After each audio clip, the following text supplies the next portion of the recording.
Assalamualaikum warahmatullahi wabarakatuh. Alhamdulillahi wahid qahhar. Kullu syai'in halikun illa wajhah. Lahul hukmu wa ilaihi turja'un. Asyhadu an la ilaha illallah wahdahu la syarika lah al-munfaridu bil wahdaniyah. Wa asyhadu anna nabiyyana Muhammadan abduhu wa rasuluhu. Allahumma salli wa sallim ala abdika wa rasulika nabiyyina Muhammadin wa ala alihi wa man sara ala nahjihi al-qawim wa tamassuki bi sunnatihi ila yaumil hisab. Amma ba'd. Pertama-tama dan yang paling utama, mari kita panjatkan puja dan puji syukur atas kehadirat Allah Subhanahu wa taala. Karena berkat limpahan serta nikmatnya lah sehingga kita masih bisa berada di tempat ini guna lain untuk menghambakan diri kepadanya. Tak lupa juga salawat serta salam semoga tetap tercurah kepada Nabi akhir zaman, yakni baginda Muhammad sallallahu alaihi wasallam. Beliaulah yang diutus oleh Allah Subhanahu wa taala untuk memperbaiki akhlak manusia dari akhlak yang buruk menjadi akhlak yang sebaik-baiknya. Adapun saya selaku MC akan membacakan susunan acara kita pada sore kali ini. Acara pertama, pembukaan. Mari kita bersama-sama membuka acara ini dengan bersama-sama membaca Bismillahirrahmanirrahim. Acara yang kedua, pembacaan ayat suci Al-Quran yang akan dibawakan oleh saudara kita, yakni Khairil. Dengan ini saya persilahkan.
Assalamualaikum warahmatullahi wabarakatuh. Pembacaan ayat suci Al-Quran yang dibawakan oleh saudara kita atas nama Khairil. Semoga yang membaca dan yang mendengarkan mendapatkan pahala di sisi Allah Subhanahu wa taala. Amin. Acara yang ketiga, ceramah yang akan dibawakan oleh Ustaz Andi Syamiluddin, SPD MPDI, dengan tema keutamaan menuntut ilmu. Fa'ala Ustaz falyatafaddal masyhura. Bismillahirrahmanirrahim. Assalamualaikum warahmatullahi wabarakatuh. Waalaikumsalam. Alhamdulillahillazi hamdan katsiran thayyiban mubarakan fihi kama yuhibbullahu rabbuna wa yarda. Wassalatu wassalamu ala asyrafil anbiya'i wal mursalin wa ala alihi wa sahbihi wa man tabi'ahum bi ihsan ila yaumiddin. Amma ba'd. Pertama-tama kita mengaturkan puji syukur kita kepada Allah Subhanahu wa karena sore hari ini kita masih diberikan nikmat kesehatan, nikmat kekuatan dan kesempatan untuk bersama-sama hadir di Muhammadiyah Boarding School yang mudah-mudahan insyaallah sekolah ini senantiasa mendapat rahmat Allah Subhanahu wa taala. Salawat serta salam kita curahkan kepada Rasulullah SAW, Nabi yang telah membawa ajaran keselamatan dunia dan keselamatan akhirat. Para santri yang sekalian yang dirahmati oleh Allah Subhanahu wa taala, para wali santri, para ustaz dan ustazah. Pada hari ini materi kita adalah keutamaan menuntut ilmu. Kalau yang namanya menuntut ilmu, biasa ada orang bilang ibadah yang paling panjang itu adalah ibadah menikah, ya karena sampai mati. Tapi kalau saya bilang ibadah yang paling panjang adalah ibadah menuntut ilmu. Karena menikah, ada orang 26 tahun di sini dulu menikah. Ya. Berarti sementara namanya menuntut ilmu, ada itu kata-kata bilang utlubul ilma minal mahdi ila lahdi. Tuntutlah ilmu dari buayan sampai yang lahat. Berarti tidak ada hentinya orang menuntut ilmu. Ibadah yang terpanjang adalah menuntut ilmu. Sementara hukumnya menuntut ilmu, Rasulullah SAW bersabda, "Talabul ilm fardhatun ala kulli muslimin wa muslimatin." Menuntut ilmu itu wajib. Jadi ada kata-kata wajib. Kalau wajib itu berarti ibadah. Berarti kita ini menuntut ilmu itu ibadah. Nah, ibadah, makanya ibadah yang paling panjang adalah ibadah menuntut ilmu. Mulai dari kita buayan, apa yang dipelajari keluar dari rahim ibu itu pertama kita pelajari apa? Apa yang pertama kita pelajari anak sekalian keluar dari rahim ibu? Ya, lapar. Apa? Bernapas. Orang dalam rahim ibu sudah bernapas. Yang pertama adalah minta tolong, minta bantuan. Ya. Kita menangis itu kita minta bantuan, kita minta tolong kepada orang. Jadi yang pertama dipelajari adalah bagaimana caranya kita meminta tolong. Oh, ya. Makanya kita butuh ibu menangis. Baru 2 hari kemudian sudah tahu kapan dia lapar, menangis, minta tolong, minta terus begitu sampai besar belajar, tidak pernah berhenti belajar. Makanya yang namanya belajar itu disebutkan mulai dari buayan, prosesnya itu tidak pernah berhenti. Dan yang paling banyak memberikan pelajaran pertama adalah ibu. Kalau ibunya bicaranya halus, insya Allah anaknya juga bicaranya halus. Ya, saya biasa pernah mendengar ini bahasa Bugis. Ada anak-anak kecil belum sekolah, umur 5 tahun, bermain-main sama teman-teman, marah sama temannya, dia bilang, "Lo saya perlu tuh kue." Saya bilang, ini anak dari mana dapat nih? Ini anak dari mana dapat? Ya tidak mungkin dari teman sekolahnya baru sekolah, pasti dari rumah. Makanya ibu adalah cermin pertama anak. Cermin pertama anak. Makanya disebutkan dalam hadis itu bahwa kullu mauludin yuladu ala fitrah. Semua bayi itu dilahirkan dalam keadaan fitrah. Kemudian ada teori bilang teori tabula rasa bahwa bayi yang lahir itu bagaikan kertas putih. Apa yang dituliskan pertama itu yang tinggal. Kullu mauludin yuladu 'alal fitrah. Semua bayi yang lahir itu semuanya suci, fitrah. Kalau Dr. Nasri menafsirkan itu fitrah dalam bahasa Bugis, memangnya ada kecenderungan dalam hati anak itu untuk beriman kepada Allah Subhanahu wa taala. Fa abawahu, maka kedua orang tuanya lah. Yang pertama disebut adalah orang tuanya. Fa abawahu yuhawidanihi, maka orang tuanya lah yang menjadikannya Yahudi. Wa yunassiranihi, menjadikannya Nasrani. Wa yumajjizanihi, dan menjadikannya Majusi. Itu orang tua. Jadi cerminan belajar pertama mengenal hal-hal yang apa termasuk agama ada di orang tua. Orang tua. Jadi cerminan orang tua. Dan memang kewajibannya orang tua. Apalagi bapak. Sebutkan dalam Al-Quran, ya ayyuhalladzina amanu qu anfusakum wa ahlikum nara. Wahai orang-orang beriman, jagalah dirimu dan keluargamu dari api neraka. Jadi kewajiban ini bukan tidak ada dalam Al-Quran disebutkan ajarkan anakmu supaya dia pintar ini, kecuali disebutkan jaga dari api neraka.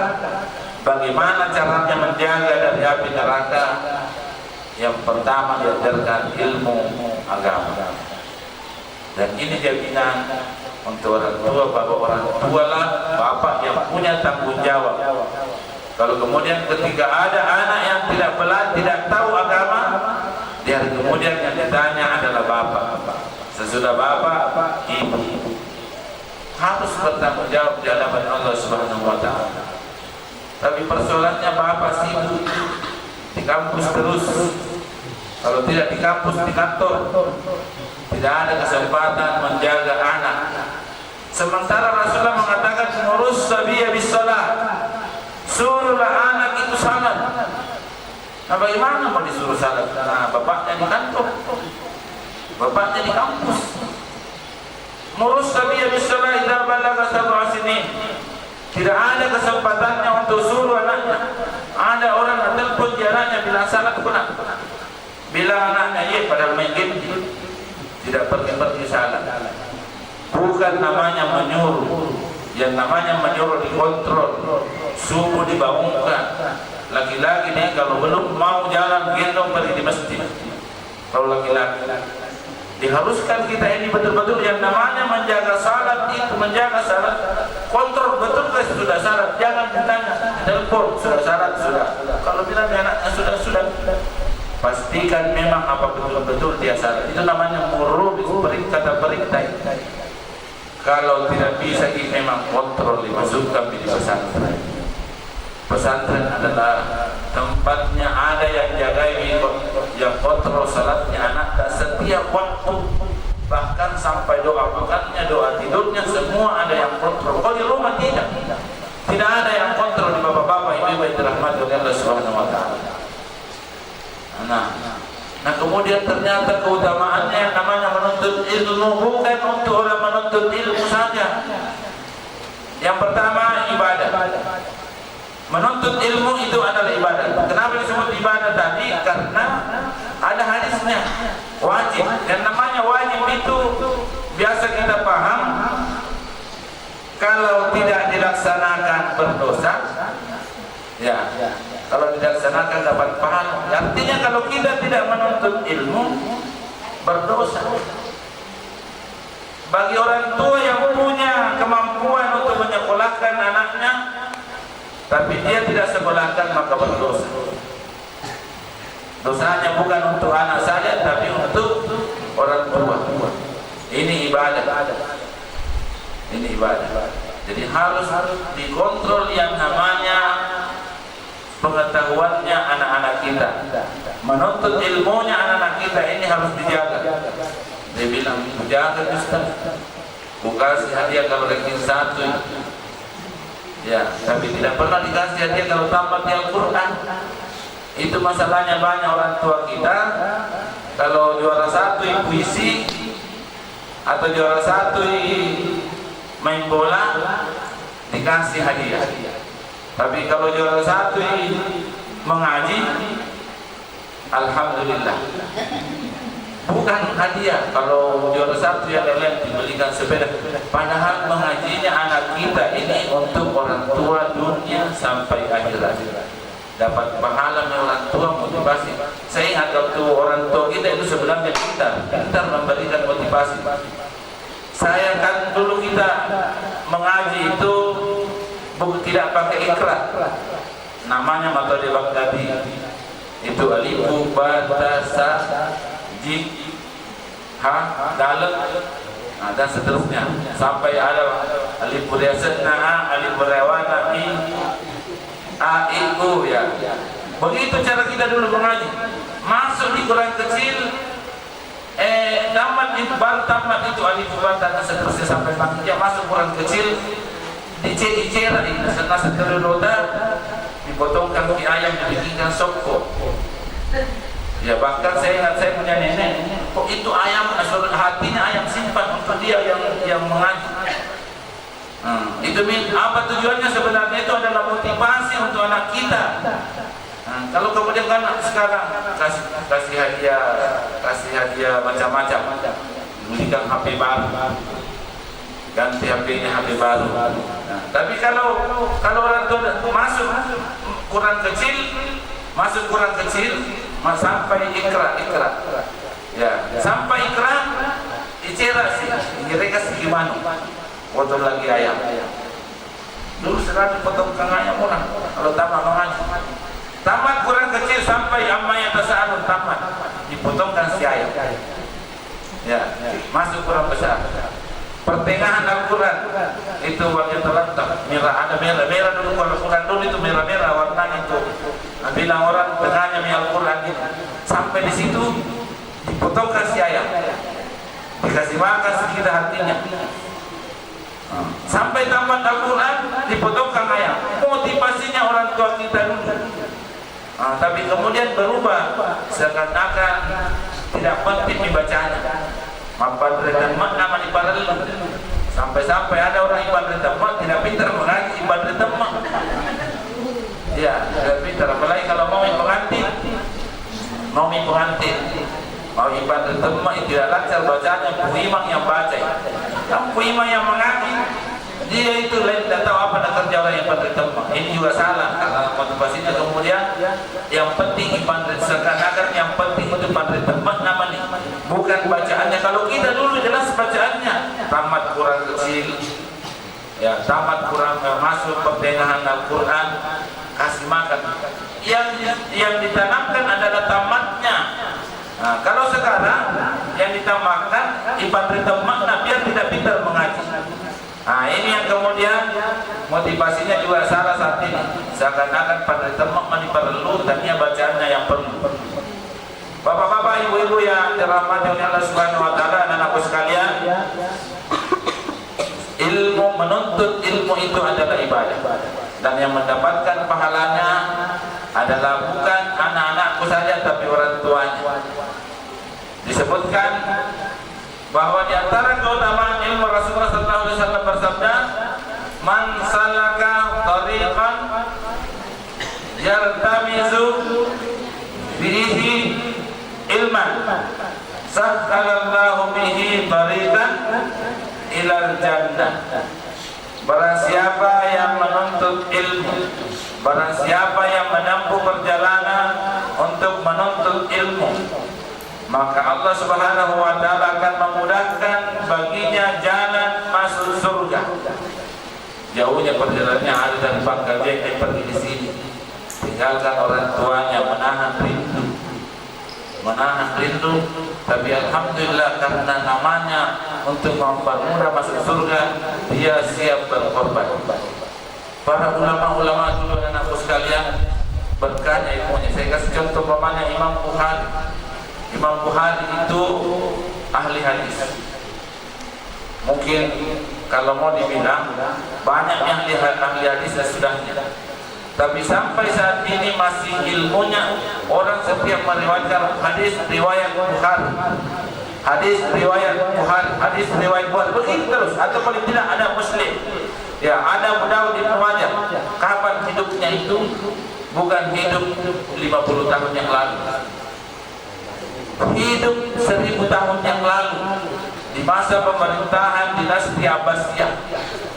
Ya, di masa pemerintahan dinasti Abbasiyah orang mengatakan ilmu pengetahuan di situ puncak.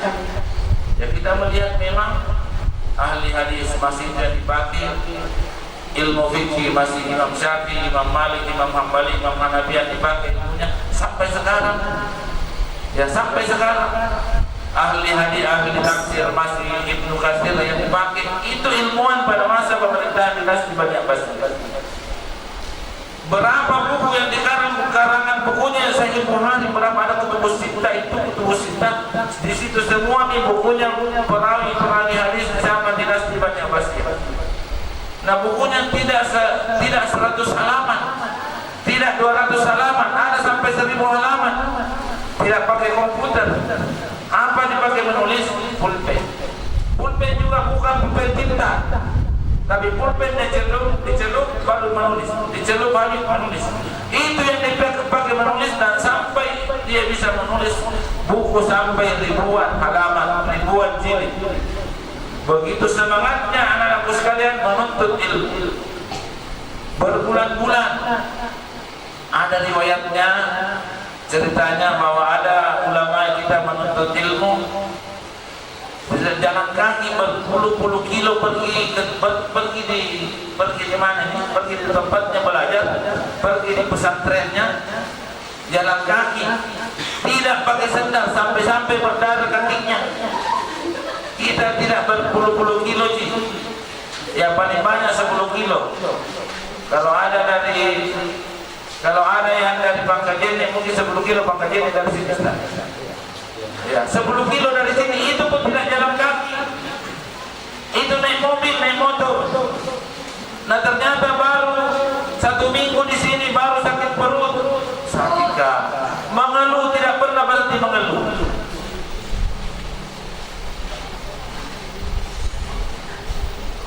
Ya, dari mana? Pati. Ya, tidak pernah berhenti mengeluh karena persoalannya dianggap bahwa ada masalah-masalah. Padahal sebenarnya anak-anakku sekarang di sini, sementara menuntut ilmu adalah dimudahkan jalannya masuk surga. Bagaimana sehingga Rasulullah SAW mengatakan orang yang menuntut ilmu itu dimudahkan jalannya masuk surga? Karena datang mempelajari agama, mempelajari ilmu, maka dengan ilmu itu dia mengetahui jalan masuk surga. Yang kedua, dengan belajar ilmu maka terbuka juga pengetahuannya untuk mempelajari ilmu-ilmu lain. Contohnya anak-anakku sekalian mungkin belajar hadis. Karena setelah menghafal hadis, Ustaz di sini menjelaskan bagaimana hadis ini, terbuka juga pikirannya untuk mempelajari Al-Quran. Terbuka pikirannya untuk mempelajari tafsir. Akhirnya banyak ilmu-ilmu agama itu mempermudah dirinya masuk surga. Dan bukan itu saja, sebenarnya dengan menuntut ilmu maka mempermudah diri. Menuntut ilmu jalan masuk surga. Kenapa jalan masuk surga? Ternyata dalam hadis lain Rasulullah SAW bersabda bahwa sesungguhnya majtama'a qaum fi baitin min buyutillah, tidaklah berkumpul suatu kaum di rumah di antara rumah-rumah Allah. Ini kita anggap ini adalah masjid, ini adalah musalla. Ini adalah musalla. Nah, Nabi mengatakan tidaklah berkumpul satu kaum di rumah di antara rumah-rumah Allah, dan ini termasuk rumah Allah. Mempelajari ilmu, mempelajari Al-Quran, maka malaikat akan turun. Bapak-bapak, ibu-ibu, malaikat ada di sekitar kita. Malaikat akan ada di sekitar kita, mencatat apa yang kita kerja. Kalau kita umpamanya sementara yang membawakan materi ceramah, kita juga mengkosip mencatat, itu malaikat. Ya kita membawa materi sementara ceramah mungkin dicatat malaikat ini yang disampaikan. Begitu juga ketika ada penceramah yang dia ceramahkan hal-hal yang tidak ada gunanya dicatat oleh malaikat. Dan di situ malaikat akan mendoakan orang-orang yang ada di masjid itu menuntut ilmu. Kalau ada yang berdoa, maka Allah Subhanahu wa taala akan menerima doanya karena malaikat mengaminkan. Ya, kita anak-anak sekalian ketika menuntut ilmu, ada gurunya bawa materi di sini, ya guru kita berdiri atau duduk di sini mengajarkan ilmu, berdoalah kepada Allah Subhanahu wa taala untuk orang tuanya, untuk dirinya. Insyaallah di situ anak-anakku sekalian mendoakan orang tua yang diterima doanya oleh Allah Subhanahu wa taala karena ada malaikat hadir di tempat itu. Sambungannya hadis wa ghasyiyatuhur rahmah. Orang yang menuntut ilmu, yang berkumpul menuntut ilmu akan dipenuhi rahmat oleh Allah Subhanahu wa taala. Agak bicara rahmat itu adalah pemasi. Ya pemasiina pun Allah Subhanahu wa taala. Yang namanya pemasi, bapak-bapak, ibu-ibu, yaitu pemasewe.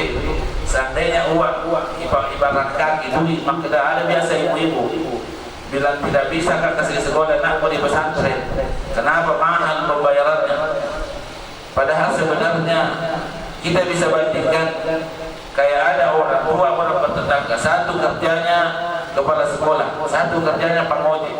Secara logika banyak uangnya kepala sekolah, tapi ternyata pengojek mampu sekolahkan anaknya di pesantren, sementara kepala sekolah tidak. Apa sebabnya kira-kira? Persoalan barakat dan persoalan pamasi. Ya. Nariko angka naleki kesempatan Allah Ta'ala. Kalau ada keinginan hati kita untuk kasih sekolah anak dari pesantren, berarti ada rahmat Allah yang datang kepada kita. Kalau kita lupa pesantren ketika mau menyekolahkan anak kita, yakinlah perlu diperbaiki ibadah kita. Nah, lupai itu Allah Ta'ala.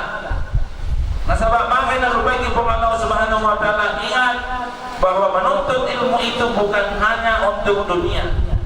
Orang yang menuntut ilmu adalah hidup selama-lamanya. Coba tadi ceritanya Imam Bukhari 1000 tahun meninggalnya sampai sekarang masih disebut-sebut, masih dipakai ilmunya, masih bertambah terus pahalanya. Itu artinya bahwa dia seakan-akan hidup. Malaikat tidak pernah berhenti mencatat pahalanya Imam Bukhari, tidak pernah mencatat pahalanya Imam Muslim, tidak pernah berhenti mencatat Imam Syafi'i dan lain sebagainya.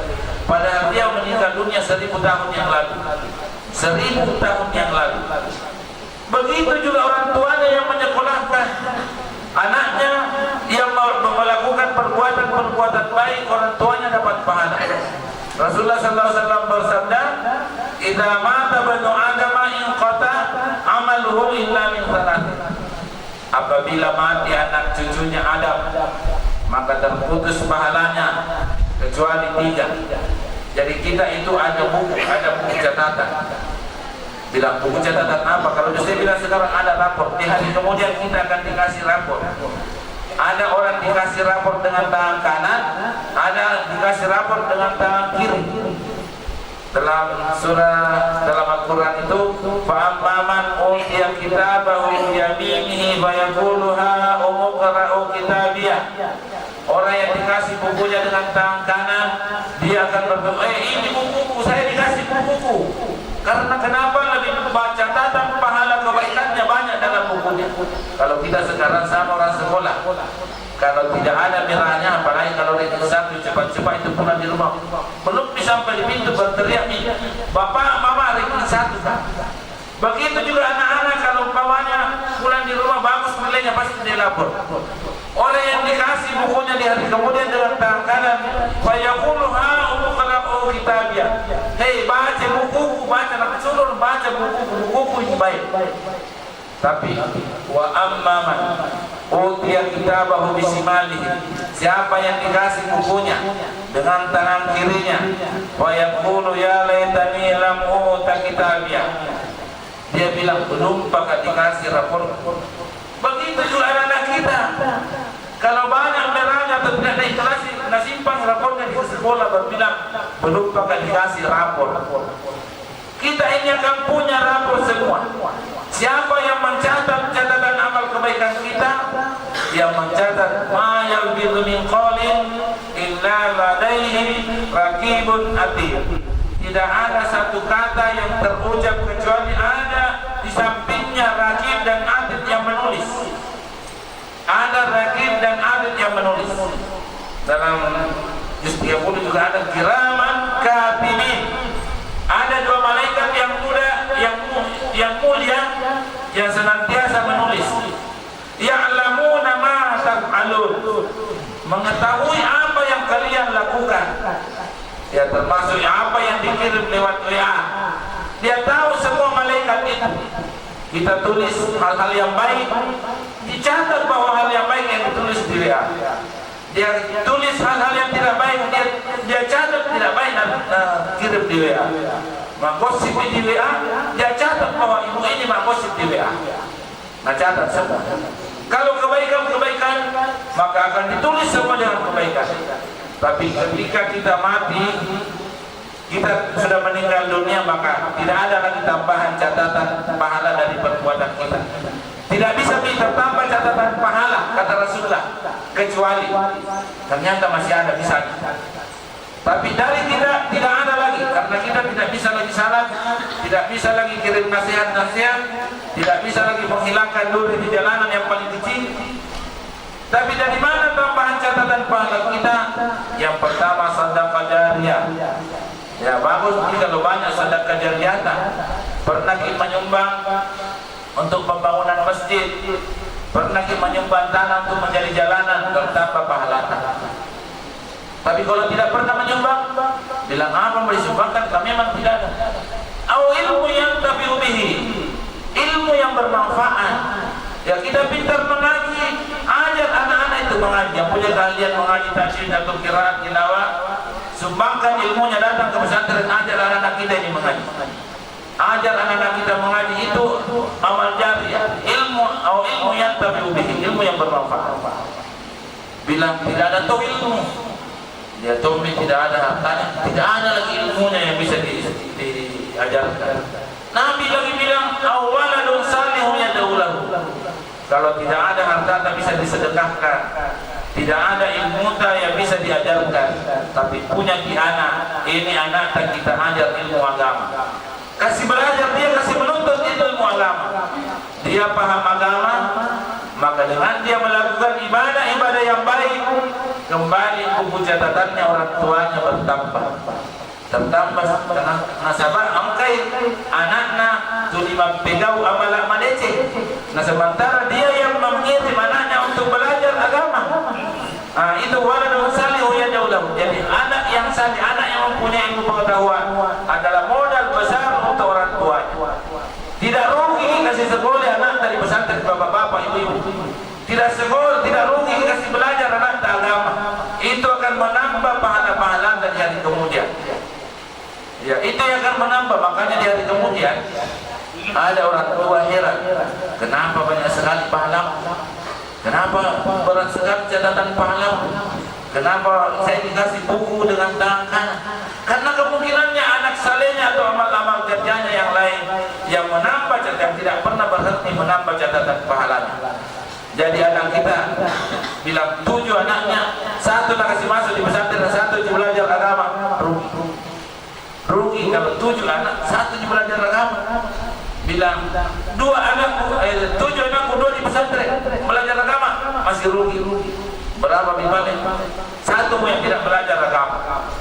Ya, kalau mau kita kasih bilang mau kasih jadi tentara, 1 pun jadi tentara. Yang lain kasih belajar agama semua. Apa gunanya?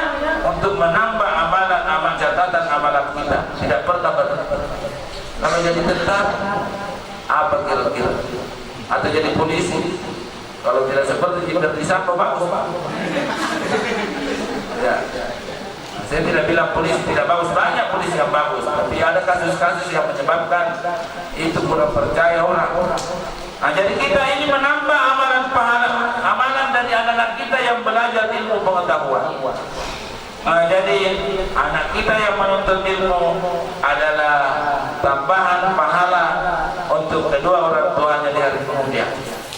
Oleh karena itu kita ingat pesannya ada pesannya Imam Syafi'i. Saya sampaikan untuk orang tua. Imam Syafi'i mengatakan lan tanalal ilma illa bisittah. Tidak akan orang mendapatkan ilmu itu kecuali dengan 6 penyebabnya ilmu itu mudah masuk. Yang pertama adalah zakaun. Apa yang disebut zakaun? Kecerdasan. Anak-anak kita sekarang insya Allah cerdas-cerdas semua. Kalau di sini ada yang tidak pernah main game, semua pintar main game. Itu di game bahasa apa namanya? Bahasa Indonesia. Ada juga bahasa Inggris. Dipaham bahasa Inggris? Tapi kenapa ditahu? Di bahasa Inggris di game anak-anak kita tahu. Kenapa tahu? Karena kecerdasan anak-anak kita. Karena kebiasaan, karena biasa masih kecil belum sekolah dia bisa main game, dia baca, dia bisa ini. Dia kasih bilang, ini kalau keluar, ini kalau orang mau masuk, ini kalau orang mau pindah. Bilang, yang mana dibaca? Bilang, dibaca. Apa bacanya? Bilang, tidak aku tahu, tapi ini ditulis. Apa artinya? Anak-anak kita cerdas. Anak-anak kita saat ini cerdas. Coba seandainya Al-Quran yang diajarkan, jangan game-game itu. Jangan game saja yang bahasa Inggris, bahasanya orang bukan bahasa Indonesia dia bisa paham. Apalagi kalau bahasanya sendiri. Buktinya bahwa anak kita cerdas. Artinya ada kesempatan, ada memang kemungkinannya anak kita itu besar karena punya kecerdasan. Ya. Punya kecerdasan sehingga mereka punya potensi untuk besar, potensi untuk sukses. Yang kedua, ada namanya firasat. Ya. Yang ketiga ada namanya ijtihad. Yang keempat ada namanya bulghat. Ini firasat, ijtihad. Kesungguhan. Kita bersungguh-sungguh. Sebenarnya anak-anak kita karena sudah cerdas gampang sekali di rumah. Tinggal mau dibiasakan. Cuma kalau di rumah itu bapak-bapak ibu-ibu salat lagi susah dibiasakan. Kenapa susah dibiasakan? Karena kita sendiri mungkin disuruh nanti mengaji, kita tidak mengaji. Ya, disuruh nanti mengaji, kita baca dari ayat ini sampai ayat ini, kita sendiri main HP. Nah, pantas kalau anak kita kemudian gelisah juga main HP, tidak bisa maksimal. Tapi kalau dia sama teman-temannya, apalagi di pesantren itu insyaallah tidak bebas orang pakai HP. Mungkin ada bawa HP. Ya, kalau di pesantren kita di Pindrang itu tidak boleh bawa HP. Ketika masuk langsung tanda tangan orang tua. Kalau ada HP yang dibawa, kemudian tidak kedapatan bawa HP, maka HP tersebut adalah milik pesantren, tidak dikembalikan. Ya, sekarang sudah banyak HP. Pernah mobil saya pergi servis AC-nya di Kacina itu banyak HP tangkapannya santri. Terus pas servisnya bilang, tugas servis HP kita. Saya kira saya tugas servis HP karena banyak HP bilang, bu itu HP tangkapannya santri. Tidak boleh, mau dibeli, tidak boleh dibeli. Ada orang tahu Ustaz, HP makian ini saya beli lagi, saya bilang tidak boleh dibeli. Karena kapan dia beli, dia kasih lagi anaknya. Karena wujud sayang kita kepada anak. Kadang kita lupa tujuannya anak kita karena wujud sayang kita kepada anak. HP itu bapak-bapak, ibu-ibu ada manfaatnya kalau bisa dikontrol, tapi lebih banyak mudaratnya kalau tidak bisa kita kontrol. Makanya insya Allah dengan menyekolahkan di pesantren, pesantren bisa mengarahkan anak kita untuk bersungguh-sungguh. Ya, mengarahkan anak kita untuk senantiasa betul-betul mendalami ilmu. Makanya apalagi tidak sama orang tua, tidak ada televisi yang ditonton dan lain-lain sebagainya sehingga mereka bersungguh-sungguh. Kemudian ada namanya bulghat. Apa kunci sukses adalah pengorbanan, biaya, sebidang biaya. Biaya itu istilahkan sekarang dengan pengorbanan. Pengorbanan sekarang, kalau dulu orang yang dianggap orang pengorbanan adalah materi. Ya, Pengorbanan dulu adalah materi. Sampai-sampai ada ulama kita, ada ulama dulu yang menuntut ilmu sampai dia jual rumahnya, jual rumah, jual tanah, baru pergi menuntut ilmu. Tidak ada tersisa yang dia bawa pulang kemudian ilmu. Sampai di kampungnya kembali tidak ada sama sekali hartanya karena sudah dijual untuk menuntut ilmu. Ya, ada pernah saya baca Imam Bukhari itu waktu di pesantren. Ya, karena mereka juga punya guru. Waktu belajar pernah beberapa hari ini orang paling rajin masuk sekolah. Dia tidak masuk kelas. Dia tidak ikut pengajian. Kemudian teman-temannya bertanya, kenapa Imam Bukhari tidak hadir pengajian? Tidak mungkin sakit. Ternyata besok tidak masuk lagi. Temannya lagi bilang mungkin masih sakit. Sampai beberapa hari dianggap masih sakit. Tapi setelah 5 hari teman-temannya bilang, baik, siapa tahu pada sakitnya kita pergi besuk. Mereka pergi besuk. Imam Bukhari bilang jangan masuk. Jangan masuk. Bilang kenapa tidak boleh masuk? Bilang saya tidak pakai baju. Bilang mana bajunya? Bilang sudah dijual. Semua bajunya sudah dijual supaya dia bisa menuntut ilmu. Kita sekarang anak sekalian apa yang tidak ada, apa yang diminta sama bapak tidak ada. Minta uang ada. Pesan camilan ada, bawakan rokok ini ada. Apa kira-kira yang tidak ada? Ada yang bahkan mungkin 1 minggu minta lagi. Ya, belum habis di lemari. Sampai-sampai di pesantren biasa istilahnya temannya Indomaret pindah di lemari. Tidak ada di sini yang pindah Indomaret di lemari. Ya, tidak apa-apa. Yang penting bersemangat. Yang penting bersemangat. Kalau memang itu yang harus memberikan semangat untuk anak-anak menuntut ilmu, insya Allah orang tua kasih. Karena orang tuanya begitu sayangnya kita harus bisa. Yang penting kau menuntut ilmu. Tanda sayangnya kalian harus meninggalkan orang tua dan menuntut ilmu. Ya, kita ini sama-sama mau berkumpul di surga. Itu pengorbanan. Tapi sekarang ini pengorbanannya bukan lagi pengorbanan materi. Ya, apa pengorbanan kita sekarang adalah korban perasaan. Ya, saya ingat waktu anak saya itu mau sekolah di pesantren, pertama pisah sama mama. Bilang dia kumpul barang-barangnya anaknya, kasih masuk dalam koper. Saya pulang dari sana, saya menangis. Kenapa menangis? Bilang mau betul-betul pergi anak dari sekolah.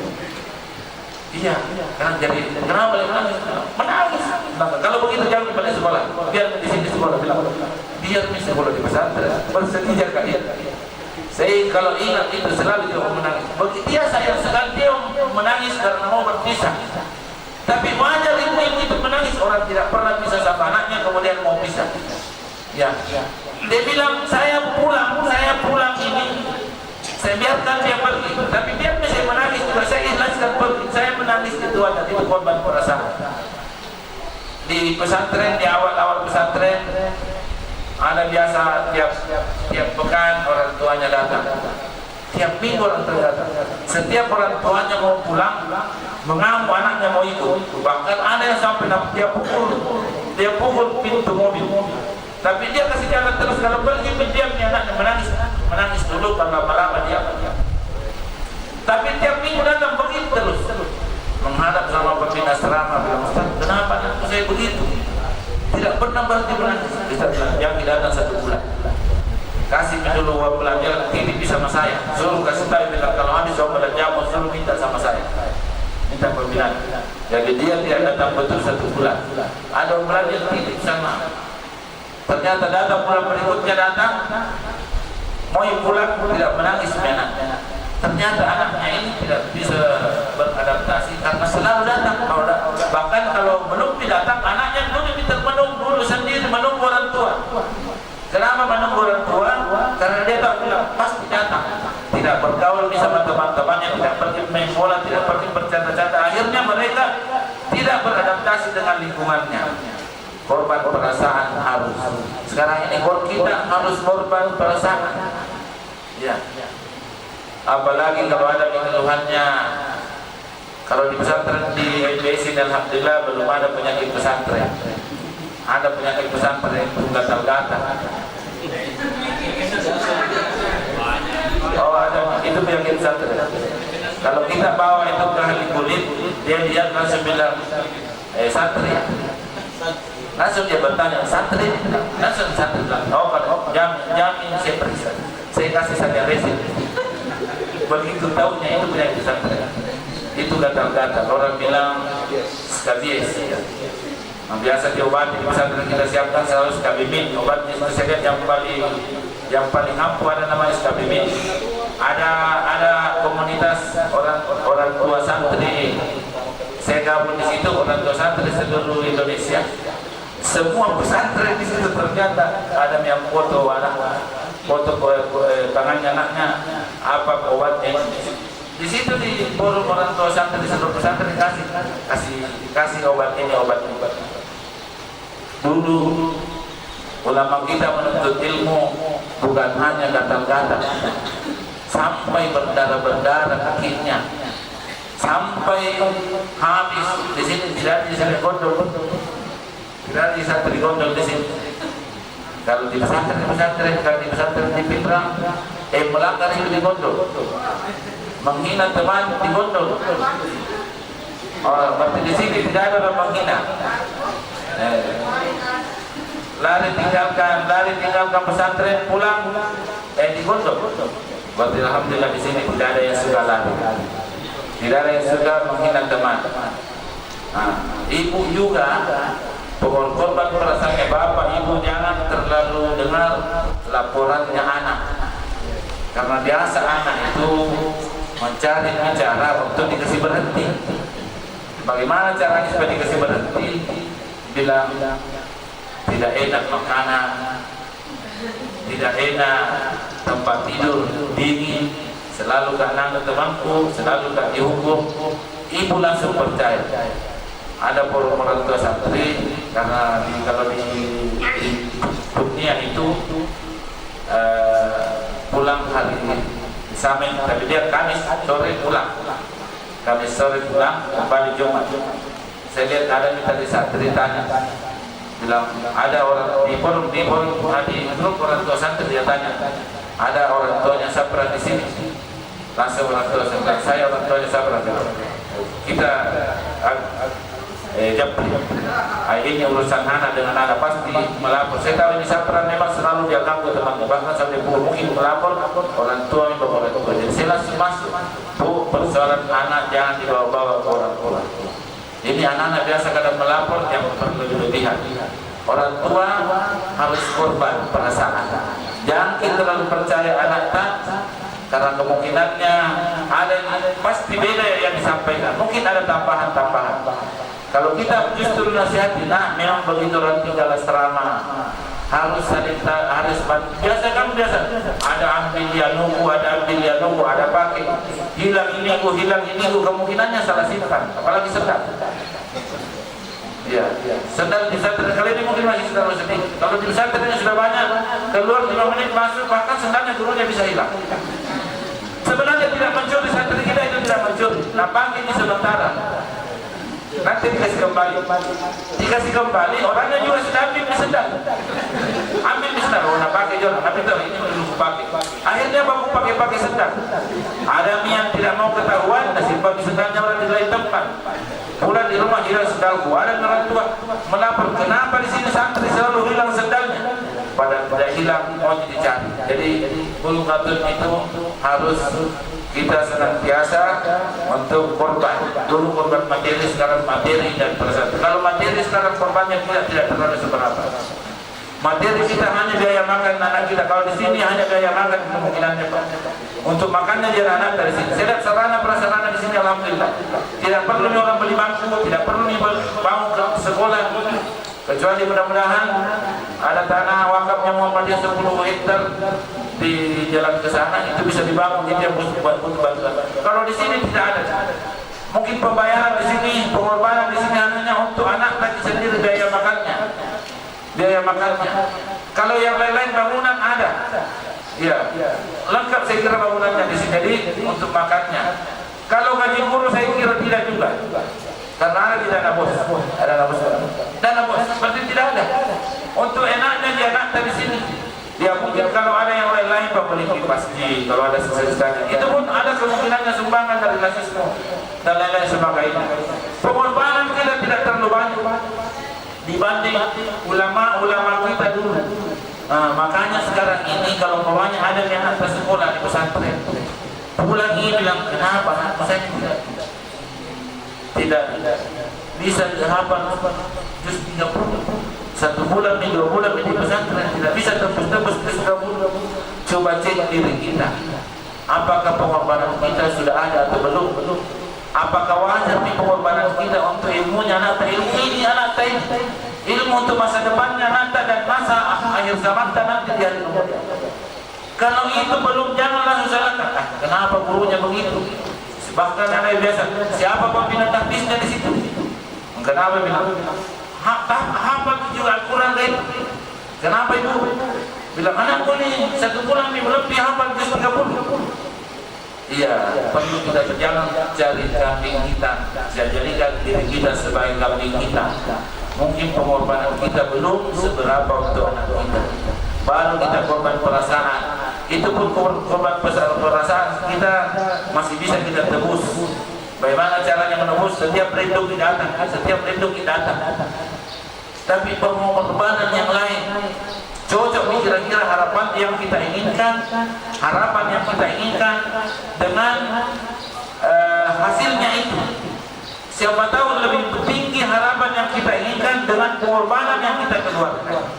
Kalau mungkin berhasil, kulgatun harus dimaksimalkan, pengorbanan harus dimaksimalkan. Kalau tidak ada pengorbanan, bapak-bapak, ibu-ibu, jangan terlalu tinggi juga harapannya. Kemudian selanjutnya, apalagi yang menjadi bekal untuk suksesnya orang, suhbatul ustaz. Anakku sekalian, bergaul baiklah dengan ustaz, hormati ustaz. Ya, bagaimana caranya menghormati ustaz?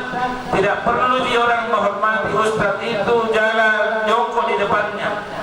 Kalau di Muhammadiyah tidak dibudayakan jalan jongkok di depan guru, tidak. Bagaimana cara kita hormati guru? Minimal ketemu jabat tangan, minimal menyapa assalamualaikum ustaz. Ada disuruh kaki ustaz, dikerjai. Jangan menghina ustaz. Kalau orang dulu bilang atap rumahnya saja ustaz itu dihina, sudah hilang nih hafalan setengah juz. Tidak boleh menghina ustaz. Ini ustaz, itu apalagi ustaz itu kan perwakilannya ulama. Ulama itu adalah warasatul anbiya, pewaris nabi-nabi. Ya kan, apalagi kalau ustaz kita ini ulama, jangan dihina. Kalau kita menghina ustaz, apalagi ustaz kita itu ulama, dia adalah pewarisnya nabi. Kalau pewaris nabi yang kita hina, berarti hilang rahmatnya. Kemungkinannya hafalan juga akan berkurang. Kalau rahmat hilang, hafalan akan berkurang. Ada ceritanya Imam Syafi'i ketika menuntut ilmu menghafal. Itu Imam Syafi'i tergolong di antara ulama-ulama yang kuat hafalannya. Di antara santri-santri temannya belajar, termasuk orang yang tinggi hafalannya. Pernah suatu waktu setiap dia pergi di sekolah, di tempat pengajiannya, disuruh murajaah hafalannya hilang. Dia lupa sama sekali. Heran gurunya, kenapa begini? Jadi disuruh khusus, dia hafal, dia murajaah, dia hafal, pulang. Besok disuruh lagi tambah hafalannya di rumah, kemudian besok datang di pesantren, hilang lagi hafalannya. Hilang lagi hafalannya. Begitu terus, padahal tidak pernah sebelumnya begitu, selalu lancar. Ditanya saat dikasih tahu sama gurunya, besok kalau jalan ke sini atau pulang dari sini, jangan lewat di tempat biasa yang kau lewati. Ya, disuruh lewat pindah jalur. Jangan jalur yang biasa kau lewati untuk datang. Jadi dia lewat jalur lain, tidak jalur yang biasa. Dia pindah jalur. Besok juga begitu datang ke sekolah, lewat jalur lain. Ternyata hafalannya lancar, yang tinggal di rumahnya tadi lancar, yang dia hafal di rumah lancar, murajaahnya lancar, tidak seperti beberapa hari. Gurunya bertanya, di mana kau lewat sebelumnya? Beberapa hari tidak lancar, di mana kau lewat? Bilang setiap lewat saya ke sini, saya lewat jalan pintas, lewat pasar. potong kompas lewat pasar. Ternyata itu pasar. Bapak-bapak, ibu-ibu yang dirahmati oleh Allah Subhanahu wa taala, jangki kalau pulang anak dari pesantren jangki bawa itu pasar. Ya, jangan bawa ke pasar. Ada hadis Rasulullah sallallahu alaihi wasallam, "Inna akal makan Allah SWT." Sesungguhnya tempat yang paling dibenci Allah itu adalah pasar. Pasar. Ada ustaz ditanya bagaimana dengan mall? Ya, mall juga pasar. Mall juga pasar. Hilang hafalannya rahmat. Maka yang bagaimana kita ini yang kerja di pasar? Nabi pesannya, Nabi janganlah menjadi orang pertama masuk pasar dan jangan menjadi orang terakhir keluar dari pasar. Ini pesan. Kalau Ustaz sampai jam berapa ini? Oh, ya. Jadi kalau pulang ya anak, bapak-bapak, ibu-ibu, jangkit bawa ke pasar. Atau minimal kalau kita ke pasar baca doa masuk pasar. Doa masuk pasar, ada doa masuk pasar. Saya kira umumnya ini doa masuk pasar. La ilaha illallah wahdahu la syarika lah, lahul mulku wa lahul hamdu wa yumiitu wa huwa hayyun la yamut, biyadihi al-khairu wa huwa ala kulli syai'in qadir. Ini hadisnya sahih. Ya. Nabi mengatakan, man dakhala suq faqal, barang siapa yang masuk pasar kemudian membaca itu la ilaha illallah wahdahu la syarika lah, lahul mulku wa lahul hamdu yuhyi wa yumiit wa huwa hayyun la yamut, biyadihi al-khairu wa huwa ala kulli syai'in qadir. Rufi'a lahu alaf darajat, diangkat derajatnya beribu derajat. Wa ghufira lahu alaf dzamban, diampuni dosanya beribu-ribu dosa. Wa bunya lahu baitan fil jannah, dan dibangunkan baginya rumah di surga. Jadi orang bapak saya yang kerjanya di pasar baca doa masuk pasar. Tidak bawa anak tapi di pasar baca doa masuk pasar. Supaya kita itu tadi diampuni dosa beribu-ribu dosa, diangkat derajat beribu-ribu derajat, kemudian insyaallah dibangunkan rumah di surga. Nah, ini cara menyicil rumah juga di surga yang selalu tiap hari masuk pasar baca doa masuk pasar. Yang jelas pasar itu adalah tempatnya, ada yang ulama bilang kenapa sampai dibenci oleh Allah Subhanahu wa taala? Karena pasar itu tempatnya iblis untuk berpesta. Pesta apa? Pesta godaan. Banyak sekali yang tergoda di pasar. Semua godaan riba ada di pasar. Semua godaan bohong ada di pasar. Apa buktinya bohong? Kalau orang menawar bilang tidak sampai modalnya. Sekalinya orang mau pergi bilang ambil riba. Padahal tidak mungkin orang mau jual di bawah modal. Itu sudah bohong. Tempatnya membuat pasar juga baku tabrak-tabrak yang bukan mukrim. Tempatnya itu semua. Sehingga orang Nabi mengatakan jangan menjadi orang pertama masuk pasar kalau harus masuk pasar, dan jangan menjadi orang terakhir keluar dari pasar. Ya, jadi perlu diperhatikan itu hal-hal yang bisa menambah rahmat kita dalam menuntut ilmu. Kemudian bapak-bapak, ibu-ibu yang dirahmati oleh Allah Subhanahu wa taala, keutamaan ilmu yang lain, keutamaan menuntut ilmu yang lain. Ada hadis walaupun Albani mengatakan hadis ini dhaif. Barang siapa yang menuntut ilmu maka dia di jalan Allah. Ya, wa huwa fi sabilillah. Albani mengatakan hadis ini dhaif. Kemudian kita hubungkan dengan hadis wa annal malaikata wada'a ajnihatahu li talibil ilmi ridam bima talaba. Sesungguhnya para malaikat itu akan membentangkan sayapnya kepada para penuntut ilmu karena dia ridha dengan apa yang dituntut. Insyaallah anak kita yang sekolah di pesantren menuntut ilmu, ada malaikat yang senantiasa menjaganya. Jangan bagi terlalu khawatir di rumah. Bila bagaimana anakku kasihan di pesantren, pokoknya insyaallah yakin bahwa ada malaikat. Rasulullah bersabda, innal malaikata, ya sesungguhnya malaikat ada ajnihataha, membentangkan sayapnya li talibil ilmi, kepada orang yang menuntut ilmu, ridam bima talaba, karena dia rela terhadap apa yang dia tuntut. Pernah kejadiannya waktunya selalu ada tsunami dulu di Palu. Tsunami di Palu kan di Pindrang juga berdampak. muncul itu cerita bahwa air laut turun. Jadi orang di sekitar pantai itu daerah Langa, daerah Jampue, daerah Supa itu menyingkir ke kota, tinggalkan kampungnya, tinggalkan karena anak itu gara-gara media sosial yang menyebarkan bila mau juga tsunami dipindah di rumah tengah malam. Ya, istri itu bangun, dia dengar orang ribut. Kenapa orang ribut? Dia kasih bangun, bilang ribut orang itu banyak sekali orang tua. Saya bilang kenapa Pak? Bilang mengungsi. Bilang kenapa kita mengungsi? Bilang mau tsunami di Jampue. Jam 1 malam ini. Itu pesantren dari Jampue kira-kira 5 km, 6 km. Kalau tsunami di Jampue pasti kena pesantren. Kaget ini mama, bagaimana anak dari pesantren? Langsung meninggal anaknya dari pesantren. Saya berpikir juga. Dia bilang, dia paksa saya Pak. Bilang, pergi jemput anak dari pesantren. Jadi saya keluar dari rumah itu. Kalau saya jemput, saya ambil anak-anak di pesantren. Kalau terjadi tsunami, anaknya orang kena tsunami, apa dia bilang? Anak mau menjemput, baru anaknya orang tidak menjemput. Tidak kuat, tidak simpan. Kemudian saya telepon guru-guru di pesantren. Ternyata memang guru-guru bangun. Ada tapi pesantren tidak bangun. Saya bilang, berdoa saya. Insya Allah ada malaikat yang menjaga santri kita itu karena mereka adalah penuntut itu. Ada malaikat. Mungkin bisa saja nanti orang-orang di sekitarnya kalau ada tsunami, insya Allah tidak ada yang masuk di pesantren. Ya, alhamdulillah tidak ada di tsunami. Tapi kan kita bisa lihat ceritanya banyak ada pesantren di sekitarnya tsunami, ada di Jawa di Jawa tsunami. Orang pesantren tidak tahu bahwa tsunami. Nanti pagi melihat keluar kenapa habis rumah di sekitar pesantren. Sementara pesantren biar satu rumput saja tidak ada yang tercabut.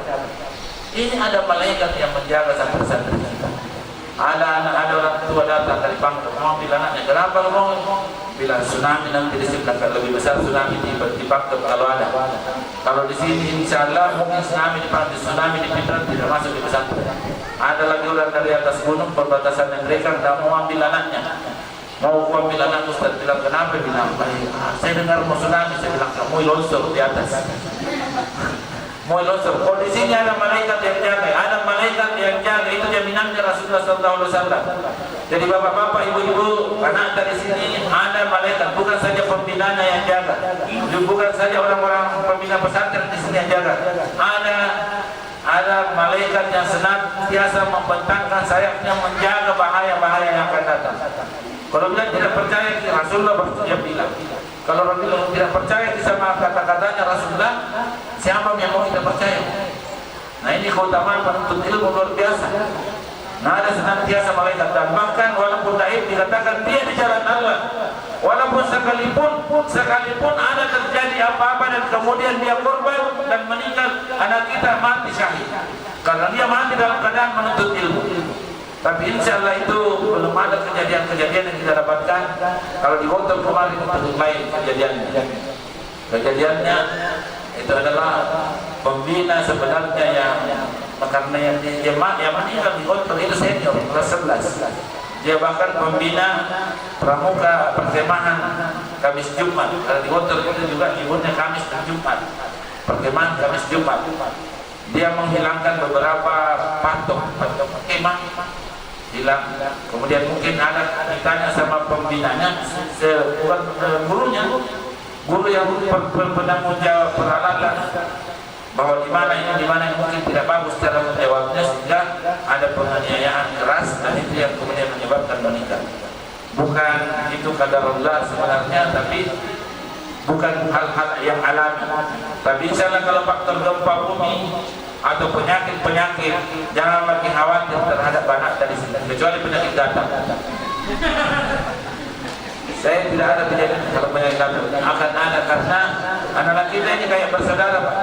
Anak-anak kita kayak bersaudara, handuk baku tukar-tukar, bahkan celana mandi baku tukar-tukar mungkin. Ketawa itu biasa tukar-tukar celana mandi. Sudah nampak kita temannya celananya mandi, dia datang mandi, itu juga nampak. Jadi kalau ada kemudian penyakit yang berpindah wajar. Dan itu bukan di penyakit kronis. Orang apa ahli kulit mengatakan ya kutu kulit, dan itu menular memang. Tapi yang salah yang penyakit seperti kemarin corona, tidak ada kita dapati pesantren yang kena corona. Ya termasuk kita dulu di pesantren kan terlambat pulang, tidak pulang. Kecuali seandainya bukan pimpinan wilayah mengapa ya kasih pulang santri. Kita ini Muhammadiyah yang paling kerja untuk melawan yang namanya corona. Saya bilang lebih aman santri kita ditinggal di pesantren dibanding ketika dia pulang. Jadi waktu mereka tinggal di pesantren, orang tidak ada sekolah di pesantren, sekolah. Guru yang memberi materi dan guru yang dari luar tidak masuk ke pesantren.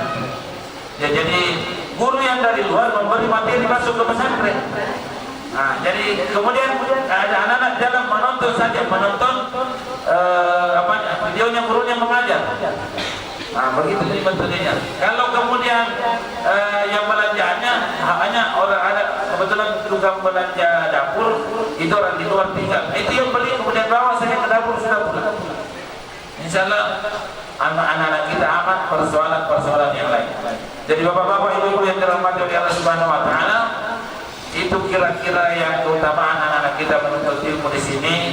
Tapi yang paling utama anak-anak kita ini adalah bekal bapak ibunya untuk menambah catatan amal pahalanya di hari kemudian. Mudah-mudahan apa yang saya sampaikan ada manfaatnya, karena mulai kepanasan. Ya, saya ini dengan membaca kafarat majlis subhanallah wa bihamdi asyhadu an la ilaha illallah wa astaghfiruhu wa atubu ilaih. Assalamualaikum warahmatullahi wabarakatuh. Wassalamualaikum warahmatullahi wabarakatuh.